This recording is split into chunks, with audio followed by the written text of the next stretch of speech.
예, 여러분 안녕하세요. 마재광입니다. 오늘의 정치 논평 시작하겠습니다. 첫 번째 기사부터 바로 보시겠습니다. 북한군 9일 군사 분계선 침범 경고 사격에 퇴각. 북한군이 지난 9일 낮 12시 30분 군사 분계선을 넘어왔다가 우리 군의 경고 방송과 경고 사격에 퇴각했다고 한 합동참모본부가 밝혔죠. 우리 군의 경고 사격 후에 북한군이 즉각 북상한 것 외에 특이 동향은 없었다.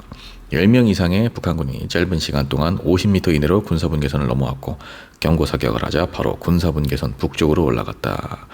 곡괭이 등 도구를 지참하고 작업 중이던 북한군이 길을 잃고 군사분계선을 넘어온 것으로 추정된다. 오늘 일은 아니고 9일이죠.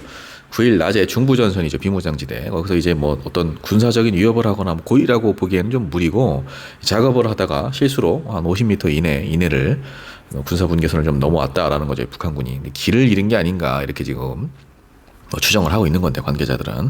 경고 사격은 잘한 겁니다. 실수로 넘어왔다고 해서 이건 뭐 경고 사격을 안 한다, 그건 말이 안 되고 당연히 경고 사격은 해야 되는 거죠. 당연한 겁니다, 이거는. 지금 뭐 북한과의 관계가 굉장히 악화되고 있기 때문에 사실 이런 사소한 것 하나하나 우리가 평소보다 더 경계를 하고 조심을 해야 되는 건 맞고요. 참 근데 저는 한편으로는 또 우리 정부 이 긴장감만 너무 높여놓고 국민들에게 뭐 힘을 키워야 한다, 무력으로 눌러야 한다, 이런 말만 한다고 해서 이런 상황들이 해결이 되는 게 아니거든요. 여러분, 나보다 잃을 게 없는 그런 사람이 있습니다. 근데 계속 야, 저 사람하고 싸워, 저 사람 힘으로 눌러야 돼, 저 사람하고 싸워야 돼, 우리가 힘으로 누르자, 이런 말만 하고 힘을 키우려는 노력은 전혀 안 하고 큰 소리만 치는, 그리고 그걸로 본인의 입지를 다지는, 뭐 어떤 개인 간의 싸움을 놓고 본다면은, 비유를 해보자면은 뭐 이런 게 아닌가 지금 윤석열 정부가 하는 행동이. 건드려 놓고 심지어 대책도 없어요. 오물풍선은 계속 떨어지죠. 유격도 안 되고 그냥 군인들이나 공무원들이 치우는 거, 청소하는 거, 그게 답니다. 관련된 매뉴얼도 심지어 아직 없습니다. 북한 관련해서 큰 소리를 쳤으면 뭔가 대책이 있어야죠. 너무나 무능력한 모습 우리 정부가 계속해서 보여주고 있습니다. 다음 기사입니다. 조국 김건희 명품백 종결 결정에 국민권익위 여사권익이 됐다. 국민권익위원회가 김건희 여사의 명품백 수수 의혹 사건을 종결 결정한 데 대해서 조국 혁신당 조국 대표가 여사권익위라고 비꼬았습니다. 조국 대표는 페이스북에 김건희 씨의 디올백 수령에 대해서 김영란법 공직자의 배우자 제재 규정이 없다는 이유로 종결 참 쉽다, 국민권익위가 여사권익위가 됐다, 극명한 비교 사례가 있다, 자신의 딸이 장학금을 받은 것에 대해 공직자 자녀에 대한 제재 규정이 없는데도 본인이 법원에서 유죄 판결을 받았다, 이렇게 또 적었다는 거죠. 다만 대법원 최종 판결을 수용할 것이지만 이런 해석에 대해서는 결단코 동의할 수가 없다, 묵묵히 기다릴 것이다. 참여연대 대형 시민단체죠. 이 시민들 2,000명 정도 서명을 모아서 민원을 넣은 걸로 알고 있습니다. 국민권익위에. 뭐 김건희 여사 명품 가방 수수 의혹 좀 제대로 조사를 해달라, 이렇게 넣은 건데, 이 시민들의 외침, 요구 묵살됐죠. 왜냐?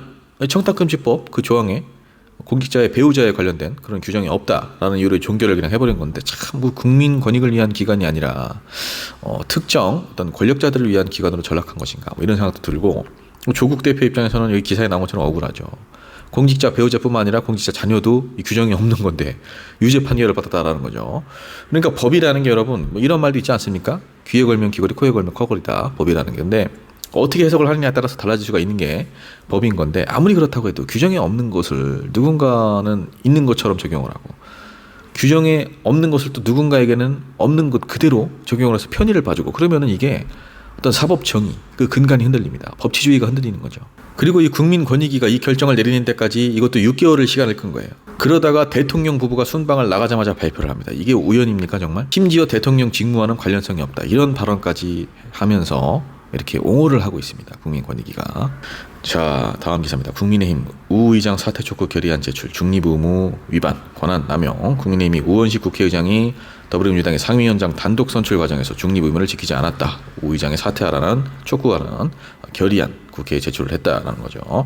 오늘 오전 의원총회를 열고 추경호 원내대표, 소속 의원 108명 전원의 찬성으로 우 의장 사퇴 촉구 결의안을 당론으로 결정을 하고 곧바로 국회의원과의 결의안을 제출을 했다라는 겁니다.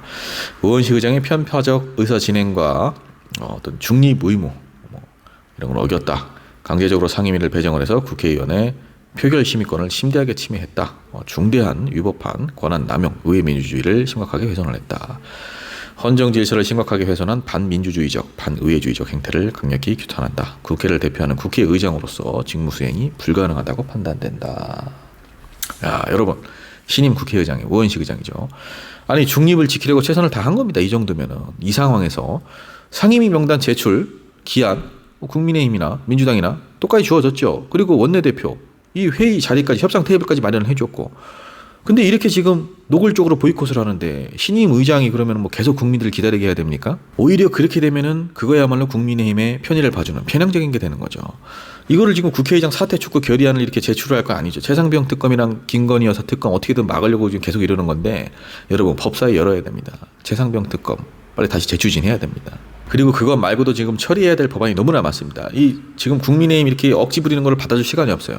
그리고 이렇게 하는 게 싫으면 거부권을 그만 행사하면 돼요. 여러분 법사위가 법안이 심사되는 곳인데 지금 이거를 계속 그냥 법안 계류시키고 발목 잡는 용도로 자꾸 악용을 하니까 국민의힘이 당연히 민주당에서 안 주죠. 어떻게든 법사위라도 사수해서 본인들에게 불리한 법안들 다 발목 잡으려고 하는 게 뻔히 보이는데 어떻게 양보를 합니까? 자, 마지막 기사입니다. 부하들 봐달라 임성근 탄원서에 당신은 무죄인줄 아나 였고, 해병대 최상병 순직 사건에서 업무상 과실치사 혐의로 입건된 임성근 전 해병대 1사단장 부하들을 선처해달라는 탄원서를 제출한 것을 두고 그의 부하였던 포 7대 대장 법적 책임을 먼저 받으라라고 역공을 했죠. 포 7대 대장 김경호 변호사, 임성근 사단장은 최상병 순직 사건의 제3자가 아닌 주요 핵심 피의자다. 자신은 무죄임을 전제로 탄원서를 제출하는 의미라면 법적 책임부터 먼저 받으라.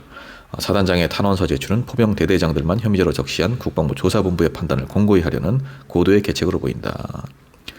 국방부 조사본부가 처음에는 사단장에게 혐의가 있다고 판단했다가 법무관리위원과 검찰단장의 강압에 의해 판단을 바꿨다는 보도가 나오고 있는 이상 이는 뒷북 계책이다. 탄원서 제출 이전에 포 7대대장에게 책임을 전가하고 있는 임 전 사단장은 국민 앞에서 변호인 간 공개 토론에 먼저 응하라. 임성근 전 사단장 경부경찰청에 군인은 국가가 필요할 때 군말 없이 죽어주도록 훈련되는 존재다. 상관의 명령과 지시에 따라 작전을 수행했던 부하들이 선처받기를 희망한다 라면서 탄원서를 제출을 했습니다. 이 탄원서에는 뭐 선임 대대장, 포 11대 대장이 포병의 위상을 높이는 의혹에서 작전 지역을 확대를 했고, 포 7대 대장은 그 작전 지침을 오해해서 하천 본류까지 들어가도록 지시를 했다. 부하 장교의 오판과 오해를 사고 원인으로 지목을 했다라는 건데, 임성근 전 해병대 1사단장 마치 본인은 이 사건에서 한 발짝 떨어진 관망자, 남처럼 얘기를 하죠. 우리 부하들 좀 선처해달라. 본인은 책임이 없습니까? 본인이 제3자 아닙니다. 피의자예요 사실. 여기 대대장들이나 뭐 그 밑에 군인들은 정말 얼마나 어이가 없겠습니까? 이런 행동이. 그러니까 자꾸 우리 사회에서 이런 일들이 벌어지는 거, 이런 일이 발생하는 거는 무언가 사건이 발생하고 뭐 이런 안 좋은 일이 터졌을 때 자꾸 책임 있는 사람들, 그중에서 맨 위에 있는 사람들, 교묘하게 권력을 이용해서 빠져나가기 때문입니다. 최상병과 관련된 이 억울한 죽음과 관련된 모든 사람들, 사단장이건 대통령이건 뭐 부당한 외압이 존재를 했다면 단 한 명도 그 책임과 처벌에서 예외가 되어서는 안 됩니다.